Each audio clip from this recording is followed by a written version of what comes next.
Hi, you're listening to Every Scar Tells a Story with Christina and Alejandra, the founders of ESTAS Beauty, the leading brand of luxury skincare for scars. When we started this brand, we were deeply moved by the stories people shared with us. Stories of vulnerability, resilience, healing, and strength. These stories changed us, and we know they have the power to help others too. We created this podcast to turn those stories into something bigger, into something healing. Thanks for being here. Hi, everyone. This is Christina and Alejandra from ESTAS Beauty, and we are so excited to be joined today by Trent Booth, the founder of Veritas Leadership Group. We are here with him today to flip the tables. He is actually going to interview Alejandra so we can hear all about her scar story, and I'm going to be here to pepper in some questions as well. So, Trent, I will let you kick it off. Love it. I just love connecting with you too. This is fun. All right. So I've gotten to know you two quite a bit since, I want to say November of last year. But as we're helping our listeners kind of dial in and figure out who you two are, would you be willing, Alejandra, to walk us through kind of a 30,000 foot view? Like give us the background for Alejandra. 3,000. Okay. I can do this. Thank you, Trent. You're the best. Also, I have to give a disclaimer that you are our coach and you have like therapist vibes. And so I'm trying to remind myself that this is not a private therapy session and this is Correct. a podcast. Everybody will see this. That's it. Because I might just go into therapy session and be like, Trent, can you help me with this? And he's amazing, by the way. 30,000 foot view. So I am mixed cultures. My mother's Mexican. My father's American. I grew up in the south of the United States in North Carolina. So I have like strong Mexican culture, strong Southern culture. I've always been very into the arts and things that are aesthetically beautiful. So as I did a lot of ballet growing up and a lot of classical guitar, I went to a conservatory for high school. And then I fell into the beauty industry later on in my career. And I was in Manhattan for about 12 years working in the beauty industry. And I got so lucky. Started at L'Oreal, which owns like Lancome and Kiehl's and Armani. And I was in their luxury products division and I got to work there for over 8 years. And it was a dream job. You know, growing up, I loved makeup and skincare, but I never imagined that there were people who made these products. Like they just appeared on the shelf. You know, I never thought there was someone back there who made them. And my first project as a summer intern at L'Oreal was to help come up with the names for a color collection for Lancome. And I just thought that was I was like, I get to make up the names. Like what? Like Ruby Red wasn't like written in a stone somewhere. Like somebody made that up. You know, it was the coolest thing ever. So I was in the beauty industry for a bit, always in the luxury industry, in the luxury space. I worked on Lancome. I got to do this amazing job where I shadowed Carol Hamilton, who is one of my icons and just most amazing mentor. And I feel like I did an on-the-job MBA with her. While I was with L'Oreal, they sponsored me for a master's in beauty. So I did my master's at FIT, Fashion Institute of Technology. Specifically, it's cosmetics and fragrance marketing and management master's. And then I was with Chanel for a few years in the fragrance marketing capacity always for the US market. So it's kind of my career, if you will, learned life career. And then I'm married. I have 2 children. I have a little girl who is 7 years old and a little boy who is almost 5. And now I live back in North Carolina. The pandemic shifted me, and so I'm back in North Carolina now. Somewhere in there, this beautiful soul that you see, Christina, pitched the idea of ESTAS to me. And I'd always had an interest in being an entrepreneur and a founder. I mean, my parents are entrepreneurs, both of them. And she pitched this idea to me. And at one point when I was with L'Oreal, I worked in mergers and acquisitions. And so when she pitched this idea to me, it was very obvious that she had identified a white space. It just seemed so like, how have we not seen this before? And in developing ESTAS, it's like our third child. Well, my third child, Christina's second child for now.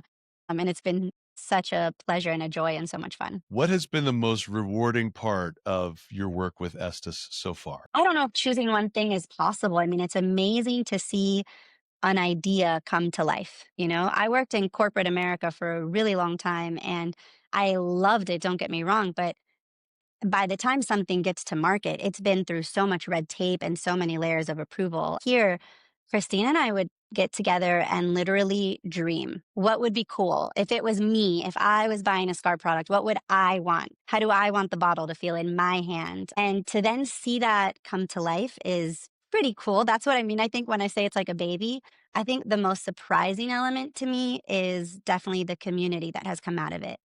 Christine and I would talk about scars and scar shame and the stigma, but we were just talking to ourselves.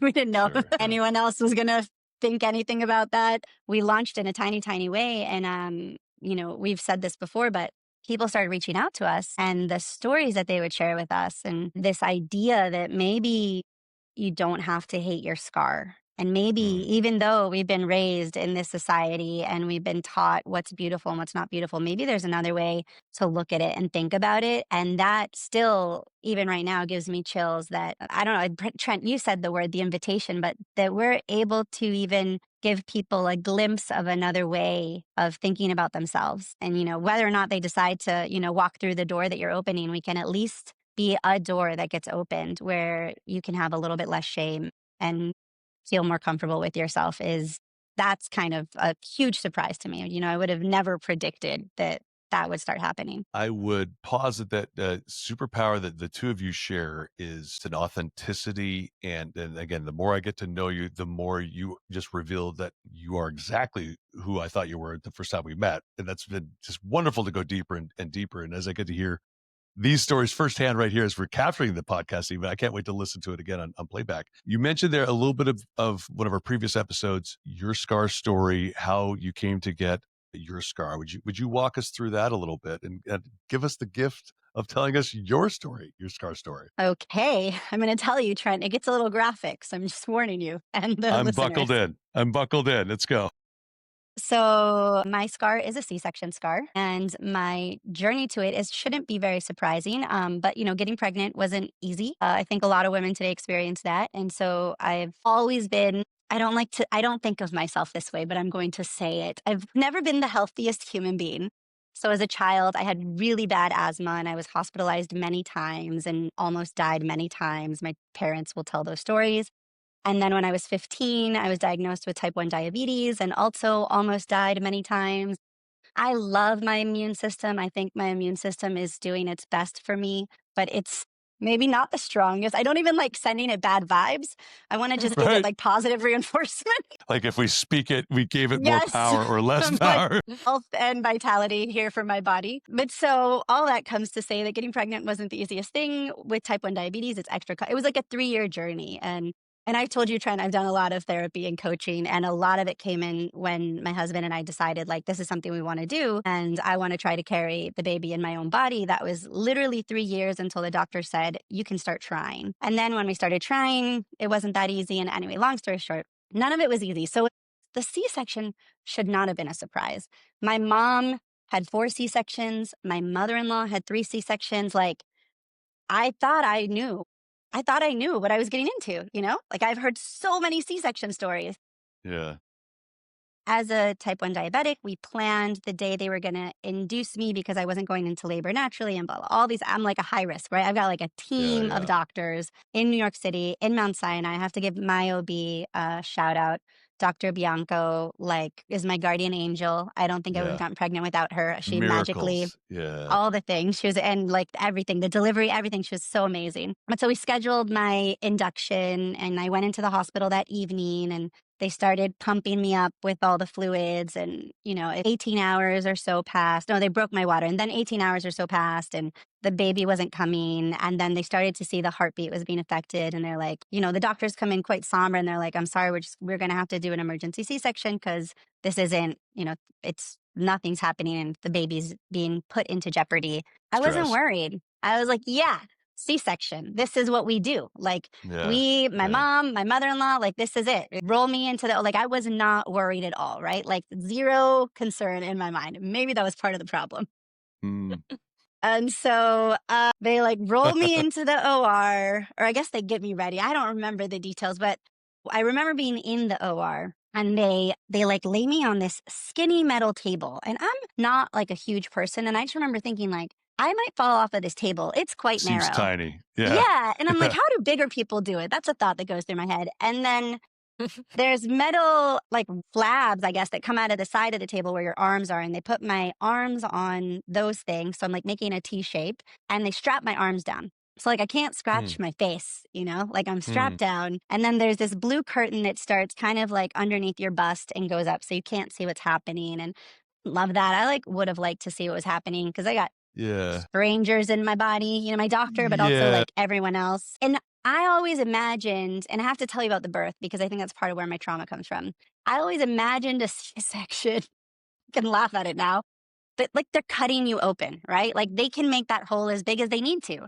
They can cut you open and then dip their hands in and you get a Yeah. baby, right? Like that's Yeah. literally what I thought was going to happen. And that could not be further from the truth. First, they like numb you and they poke you to make sure you can't feel anything. And I'm still good. I'm still like, I'm going to rock this. I was made for Yeah. this. Give Yeah. me like, I've been in the hospital. I'm fine. Come Like on. cut me open. I'm I'm not good. scared. Yeah. Yeah, I've got this. And then you hear like the doctor talk, right? So you're there, you're awake, you're not asleep, you're totally conscious for this. And you start hearing the doctors talk and they're saying like medical terms that I don't understand. And I smell, so I don't know at what point, but I start smelling like skin burning. And then I realize, Cauterization.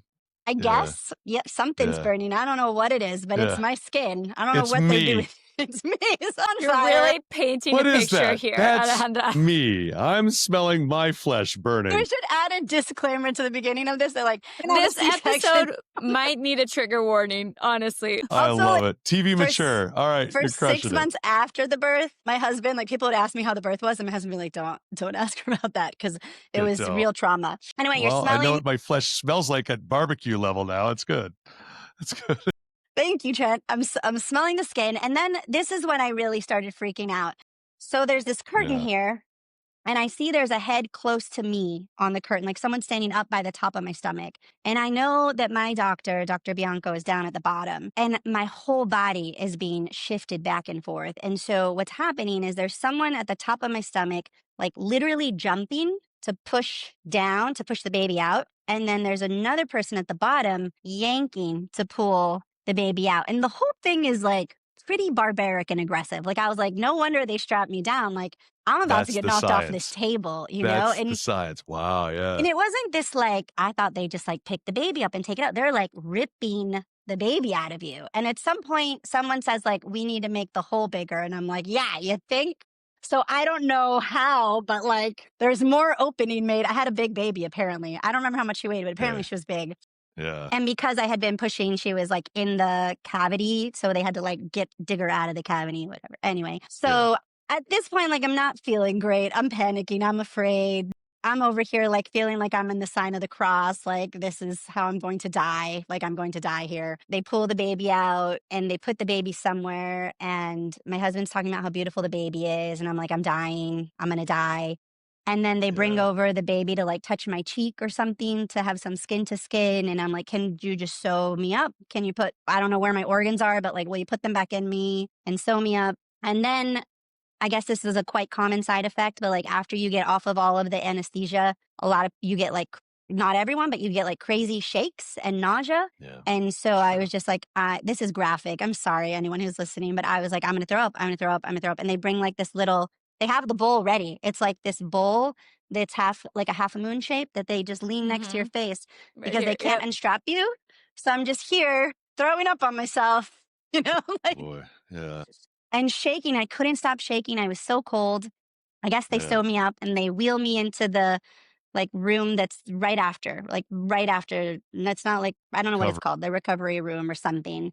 And immediately, because it's New York City and it's like midnight, my husband's like, I wasn't allowed to request a private room until the baby was born. So I'm like going to get us a private room. So he like runs off.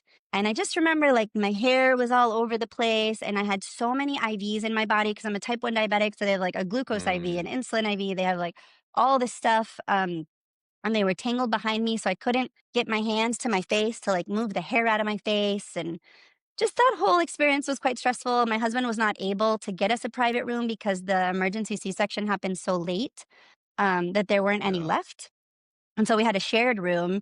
And I wouldn't have mind having a shared room, honestly, but they wouldn't let me have a guest overnight. And so he left and I was alone. The whole lower half of my body is numb, right? Because it's been anesthetized or whatever. I can't feel it. I can't get the hair out of my face. They wheel me up into this room and I think I fall asleep. And at some point, a nurse is like shaking me and she's like, here, the baby's hungry. There's no one to cover Wow. me in the nursery. So, and she just hands me a baby and leaves. I'm like, This is your first time nursing your daughter was in that moment. literally, I was like, I don't even know what I'm supposed to do now. Like, it was just the I whole don't thing even. was horrible, you know? So that is how I got my scar. And I could cry now thinking about how scary it was. That sounds traumatic just hearing it. And I wish, I mean, at 51, I should know how C-sections actually play out. That was a first time. I'm today years old when I really have Yeah. heard how that really actually works. You know, I think most women like block it out. Like, I think after the baby's born and they love the baby and they like literally forget. And I have not been able to, but I'm really hoping that day comes where Yeah, I'm like, oh, it was great. I don't remember what happened at all. It was so wonderful. right. But I was, Maybe, yeah, I was pretty shocked and scared. And then, well, and no 3 time to days. process any of that. So, like, you've just been through pretty wild trauma, physically for sure, psychologically, Yeah. absolutely. And you Yeah. still don't know what's going on. And do you have even agency in this moment, right? You couldn't get up and go to the nursery yourself. Oh, Someone's got to no, bring the my baby to fear, you, honestly, when they gave me the right? baby, I was Yeah, like, if I drop, like if anything happens, I can't even, I was just like, my arms were so stiff because the IVs were tangled. So I couldn't move them that much. And I yeah, was like, I'm going to kill my boy, baby. I was like, this baby's going to yeah, die. And I was like out of it because of the drugs and I hadn't slept in over 24 hours. So I was like, yeah, or I might yeah. fall asleep and the baby's going to roll off. And like, it was very scary. It was very scary. I mean, when I have a chance to share at some point, I'll get into our story. My wife, for our first, was 9-6, and we probably should have gone C-section. We didn't, and it was hard, different hard, rough. In fact, our baby was not responsive when she was born. Mhm. So that panicked, like, and we don't know what's going on. So my wife is bleeding out and my daughter's not breathing. And I'm like, it doesn't occur to dads like how scary and hard this can be. What I'm driving at and trying to relate to is I wish I knew before going through our first time to ask questions, to advocate, to say, walk me through exactly, okay, C-section, tell Yeah. me what that's going to be. Tell me what I Hmm. should expect. Tell me what my husband needs to do, or all these things. I would now know how to ask, but on the Hmm. first end, I mean, I'm 26. What do I know? I don't know anything. That whole we don't know what's going on, and eventually it was terrific, and we're celebrating our now 24-year-old daughter. But No. it's very when you don't know what's going on, and Uh-huh. so if I try to tie some of this back here, when you're like, oh, when I see the scar, it doesn't take me back to rainbows and unicorns. It takes me back to a very scary, Hmm. traumatic Yeah. place. That's true. Yeah, thank you, Trent. You just gave me some therapy right there because I'm always like, I should love my scar. My baby came out of it. But you're right. Like it was really traumatic. I mean, I should know that, like logically. What you went through, you just described it, a version of it. That's probably 1% if we tracked it with you. And you went Yeah, through all of that and largely alone. If we kind of tie on right. top of that, like by yourself, and I can't have a guest there. There's a lot of things you wouldn't have chosen about this. And I'm Yeah. curious to hear maybe the story about the second C-section. Hopefully it was better, but scary. All right. So if we fast forward a little bit then, and we're getting Hmm. into the scar of it. So now, all right, you've got use of your arms again. You've got the hair out of your Yes. face finally. And Yep. and now I'm going home from the hospital and I've got this scar, right? Did they give you Hmm. any instructions on how to kind of manage that at all? Was that more like, hey, you're good enough, Yeah. can't stay The here, You have to come back, I think, kind of soon for them to check on it. But first, there's a big bandage on it, and they give you special hospital underwear that is just like very gentle and soft and disposable. And the one tip I got from other moms was like, don't throw away the underwear. You're going to want to wear it longer than the hospital tells you will. And that is the truth. Don't throw away the underwear. And I think they just said, like, don't do anything. Don't touch it. Don't do anything. And I had an extra complication that whatever they put on my belly to do the C-section caused an allergic reaction. So like I had Christina's seen the pictures. It's so gross. I got this like thick, huge rash. I mean, it was so thick all over my stomach. And you could see the line of like where they had stopped rubbing whatever the antiseptic thing was. I just had this horrible. So it was just extra bad. And obviously it's like around the scar as well. And I think by the time I went to see Christina, I was definitely still wearing the the special underwear. But so my whole stomach was uncomfortable, like every part of it. And I was super swollen. Like I retained a lot of fluid for some reason after the surgery. which I guess it also isn't that uncommon. But so everything was like tight and uncomfortable. And then my belly had this rash on it, and I couldn't use hydrocortisone because it would get into the baby. And so I Got like it. couldn't put anything on it, and I just had to Wow. be uncomfortable. And the C-section itself obviously is also feels weird. So if you've had surgery, you cut all the nerve endings, it feels like numb and tingling. It doesn't feel like your skin. It just feels like this foreign thing. It feels weird on your fingers, and it feels weird where you're touching it on the scar. Like on both sides, it feels like this like dead piece of weird flesh. Hmm. And it's like very red at the beginning. It's not a scar, it's a wound, you know? The first few weeks, that's like an open wound. And they're like, don't take a bath because water is going to soak into your organs. It's That's a not a thing. scar yet, it's still a Yeah. wound. Yeah. And so I'm like scared to touch it because I'm like, Yeah. I don't know how quickly skin heals. Like, when are my organs safely tucked back in? You know, like, when is this a thing? And for me, the transition from open wound to scar, I didn't see it happen. So I think in my mind, it was a wound that could open up again anytime. Like, Sure. I was afraid to Yeah. touch it for a really long time. So I was like, no, I might rip it open. It's like a zipper, you know, maybe Mm. everything will come spilling out. So I think I stayed, maybe that's why I'm so traumatized. This is a really great session for my own That's good. personal therapy. I I think I really stayed in, appreciate you sharing. It's big because there's people. This is going to help. People have never been through it are going to listen to this and go, "Man, oh wait, what did she say?" I think You're that going to like, educate people. yeah, I think mentally I stayed in the wound phase. You know, there's the phases of healing of your skin. And the first is wound, and then it's like scabbing, and then scar, and then like an old scar. And I think I was in the wound phase even after it became a scar. Psychology of it didn't transition to like, oh, this is just a different type of skin now. I was still like, oh, this is an open wound. If you're listening to this podcast, you may have a scar of your own or know somebody struggling with theirs. At Estes Beauty, we believe that every scar tells a story and that your healing deserves the very best care. That's why we created the first luxury skincare brand designed specifically for scars. Our 3-step ritual, the morning massage cleanser, daily dose serum, and sleep salve overnight mask brightens, softens, and soothes scars while turning recovery into an act of self-care. Your scars don't have to look or feel uncomfortable anymore.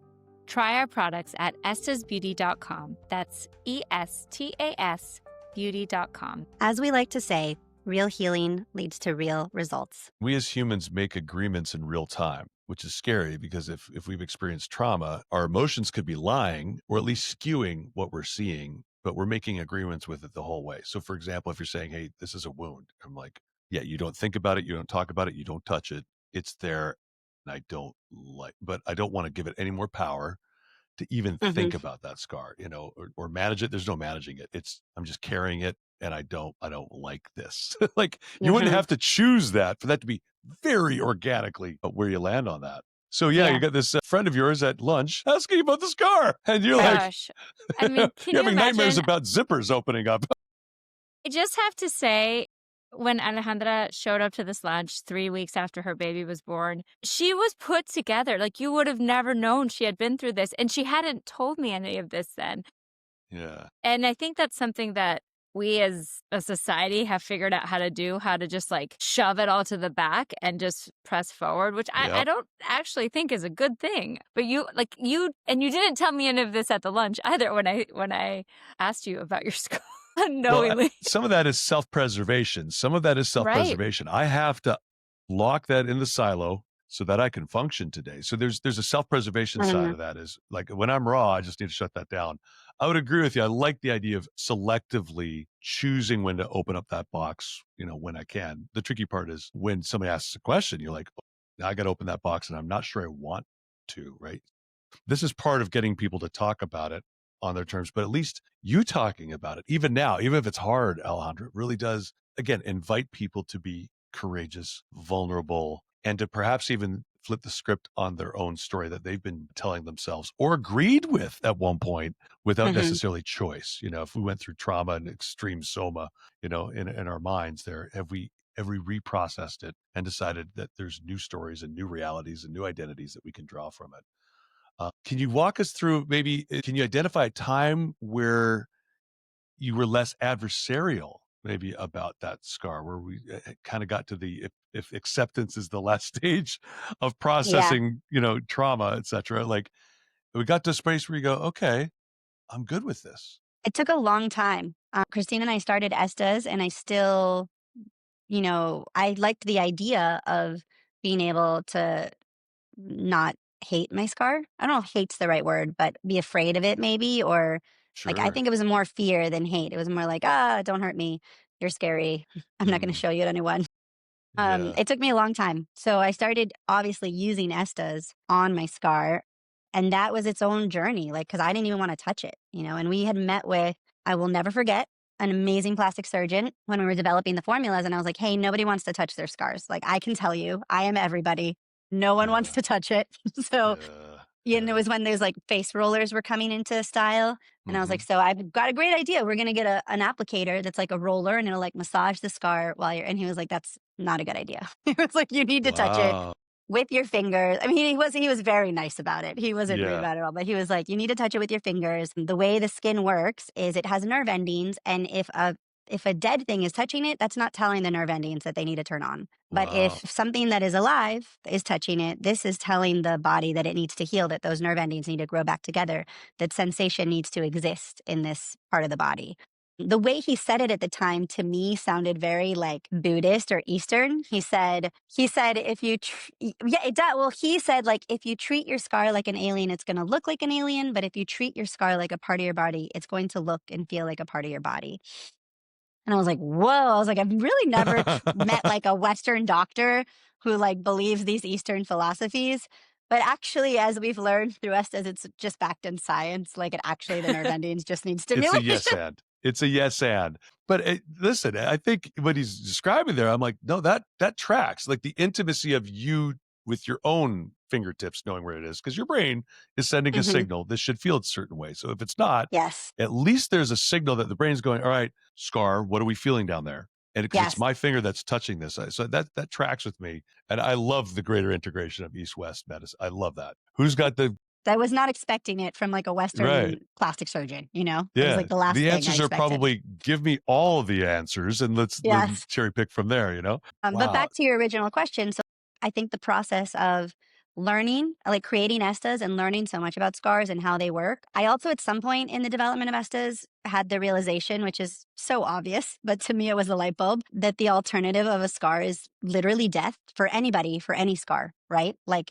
anytime the skin is severed and it opens, if that wound doesn't heal, if your body doesn't heal and create a scar, you will die. That's the only other option. Like even if it's your finger, Correct. right? Like it Yeah. needs to heal at some point and you need to have a scar or death happens. And so that for me was like a big aha. And I was like, maybe the scar is like my friend because it's keeping me alive. Maybe that's a thing. Yeah. But it was, I think, the journey of developing Estes and creating it and learning so much about scars and then using the products and having my own relationship with the scar to see if it would look better. At first, it was just like, can I make this thing like look and like physically feel better? That helped my emotional side be like, oh, I don't feel so horrible about this thing. Because that's one of the, I'd say, if there's a tricky part here, right, is we want to mitigate the effect of the scar while also celebrating the scar. And that could seem like it's at odds with Hmm. each other, right?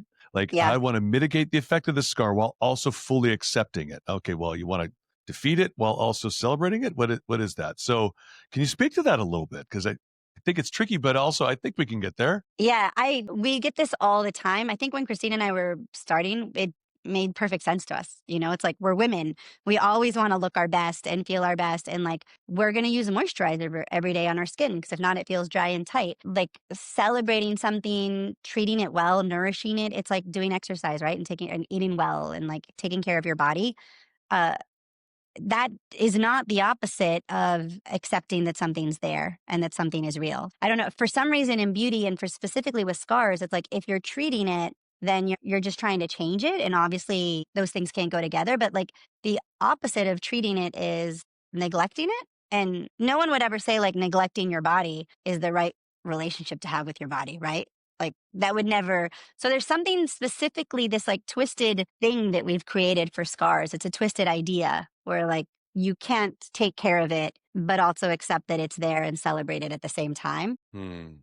And it's really hard to explain to people because I think we've just grown up with the stigma that you can't do both. I don't know why with scars, the stigma of scars being so negative and being a bad thing. And if you're treating it, you obviously are the stigma, like the story that people have is if you're treating the scar, then you're buying into that Right. stigma of Yeah. it's bad and I'm going to get rid of it. Like the first question we get asked when you say ESTAS is it's scar products, it's like, oh, so it's going to get rid of my scars. We're like, Yeah. no. And Right. yeah, I mean, yes, it'll make them like, no, it's so complicated because Right. we've just been conditioned that like that's the only reason you would ever use a scar product is to erase it, to completely eliminate it. And we know that scientifically and biologically, it's not possible to eliminate it and erase it. And also, you can still make it look really good and feel much better, and maybe not have so much angst and negative emotions towards it. In a way, the word memorialization comes to mind. It could become more of a memorial than it is or a negative reminder, right? So for example, like your oldest daughter, how does she feel about mom's scar? I'm sure she has heard a version at least of the story. And We've talked to other people who've had C-sections, and I'm like, yeah, do your kids ask? And like, some of them, their kids have never asked. And my kids are like, I don't know if it's just because of me. I like wear my heart on my sleeve. They're like, yeah, Mommy, what's this thing? But they've asked me so many times, they're like, is that a yeah, boo-boo? Like, does it hurt? Like what? right, And they'll touch it. And I don't want to lie to them. So I've told them right. like, well, this is where you came out. And they're like, what does that mean? Like, were you cut open? And I'm like, Storks, whole other conversation. Where do babies come from? Oh, hold on but that one later. they're like, why did I come out of a scar? They're like, were you cut open? And I'm like, yeah. And then so my daughter went through a phase where she was like, I don't want to have babies because I don't want to get cut open. Ever. Yeah, I don't like Yeah. that at all. My little And I was tummy, like, no. there's other ways to have babies, but the other way doesn't sound better. Like pushing a Right? bowling ball out. She's like, That that. doesn't sound better, Mom. No. So, but they have asked about it and they haven't remarked on whether it's like ugly or pretty or like aesthetics haven't come into it. Their questions are more of like, what is it? And then at some point they were like, oh, does it still hurt? Like, is that like you were cut open there? Is that still a painful thing? And I was like, no, no, no, it's totally fine. And it hasn't been a thing. Me with my mom, I remember her really not liking her C-section scars. And every time, like if we were in a dressing room or getting changed or anything, she'd be like, my stomach, it's awful. I hate my scars, they're so ugly. So I had a little bit of that obviously playing in the background. And I've tried really hard not to speak about my scars in a negative way in front of my kids at all. And I don't think they're taking it that way, but they've Yeah. definitely asked. And Yeah. I think the trauma sits very surface because they were like, I don't ever want to do that. I'm like, it's not that bad, I swear. It's fun. Well, there's also the version of them that can understand so much right now, and that'll Right. I think that'll deepen. But I just love talking with other parents just about how to have honest conversations, because even as they're asking the questions, it didn't sound like they've got that stigma. I don't think we're born with that stigma. I think No. in society, it's kind of there and we learn. So they start off curious as opposed to judgmental about, something like a scar, but it's Yeah. interesting to me. I love, we could talk all about this stuff all day here. I feel like we need to kind of put an exclamation point on today. Stina, I'm going to turn things back over to you in just a moment, because I'm sure you've got a question or two here. But one of the things that's emerging here is in terms of this body positivity and acceptance of self. The Superman movie came out this summer, and one of the things I celebrate with it is it talks about how perfect isn't the objective. So Superman at the end, spoilers, they talk about like what makes me human is my flaws, and that I mess up all the time. And actually that human condition, the beauty isn't that it's perfect. The beauty is that it's actually how it's flawed to a certain extent, right? So even if I listen to the record, I've gotten into vinyl in the last few years, and it's the imperfections, it's the white noise that actually helps our ears hear the music better than out of my digital phone, for example. So like, it's the imperfections that actually are perfect, is another way of kind of saying that. Were you perfect until you had the scar? I guess would be an interesting question to pose. At this point, that scar is you. And even if we could mitigate the outward effect of that, on a previous episode, we've established that thing's there, right? Even if you don't see it, it's absolutely there. And now you are perfect. Well, as perfect as we're going to be in this day here. Perfectly I like that. imperfect. That's perfect. exactly it. That's a better way to put it. This is amazing, Trent. Thank you. As always, you somehow get us to Agreed. really open up and get in deep and share all the good stuff. Thank you, Alejandra. I feel like you have probably told that story now hundreds of times. And every time I feel like I get an extra little detail that I didn't hear the last time. I know it's not an easy story to tell, so thanks for sharing that. with us and with everyone. One of the things that we like to do at the end of every episode is we want to leave you with a little gift, something that you can go check out and try out during your healing journey or just life, because who doesn't like to try new things? But I was thinking, what are we going to ask about today? And since, Alejandra, I really think of you as the first ESTAS customer, we essentially created the line for you. Yeah. Mm-hmm. And it did, you were talking today, I was like, I remember it took a little bit. You were using it on your face before you even started using it on your scar. It took a little bit to be like, okay, it's time. If we're going to launch this, you have to use it now. It's who's going to use it? So I think what I want to ask today, now, 4 or 5 years later, now she is a dedicated ESTAS Beauty consumer. What is your favorite ESTAS Beauty product? Now, that's a hard one. So I've always been quite partial to our cleanser. I'm a big fan of the cleanser. And I love the cleanser because, Trent, you'll appreciate this after our therapy session today. It's an oil. It's called Morning Massage, keyword massage. And it's an oil that you put on dry skin. It's a cleanser, right? A dry skin, but you put it on dry skin. And we specifically made it an oil to force people to have to touch their scars and to force ourselves to have to touch our scars. And so the way I use it is I pump it out in my hands. I rub my hands together, and then I have to massage it into my scar. Mm-hmm. And the texture is such that, you have to rub it in, and then to cleanse it off, you use water and you have to rub it again with the water. And it turns like a white kind of milky, soapy texture when you add the water. And you have to massage it at least kind of twice, like once to get it on and then again to get it off. And I love this product for a lot of reasons. One, I just like cleansing. I like the feeling of being fresh. Obviously the massage component, but then also with scars, because of what's existed out in the market and the way that we think of solutions as like a medical, like an ibuprofen, people tend to buy something and just put it on the scar, and the first step in any skincare routine is always cleaning the skin. You have to get the debris off. Like I have makeup off. If I rub something on top of this, it's not going to absorb the same way it would if it's clean skin, where when you cleanse, you increase blood circulation to the area so it can absorb better. You're like you're rubbing it. So you're rubbing away dead skin cells. So you're priming that area for the next steps to be able to work, right? You would never put expensive serum on your face without cleaning your face first. That'd almost be like a waste. And so I'm a big fan of the cleanser for all of the things that it does, and it sets you up so perfectly for the serum and the mask. I love how much you love our cleanser. You will forever be our so cleanser cool. spokeswoman. You could not possibly have sold that better than you just did right there. That is Thank so you, Trent. cool. I'm a big fan It's of just the easy cleanser. though when it's true, right? It's easy when it's true. That's it.